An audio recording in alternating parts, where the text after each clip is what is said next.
கலைமகள் ஆடினார் சலங்கைகள் குலுங்கினார் இன்னும் விழிய நல்ல வைரம் கண்டது நாணம் தழுவ பூமியுள்ளே ஒளிந்தது கருவிழி உருளுது கவிதைகள் மலருது பாதங்கள் அசைது பாவங்கள் விளையுது எழில் நிலாடும் விழா நடக்குது செழில் பல ஊரும் சுவை அவள் சிரிப்பு பொன்னுருகும் கண்ணம் குழிய ஒரு பொன்முறுவல் சிந்தி சென்றால் இந்த மானிடம் மயங்கி விட்டான் அந்த மானிடமே மனதை விட்டான் அமுதம் என்ற சொல்லை ஆராய்ச்சி செய்வதற்கு அவனில் அவளே ஆதாரம் பாண்டிய பேரரசு பார்த்து வியந்ததொரு முத்து சரங்களிதழோரம்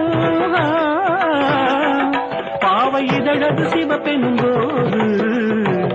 பாவம் பவளம்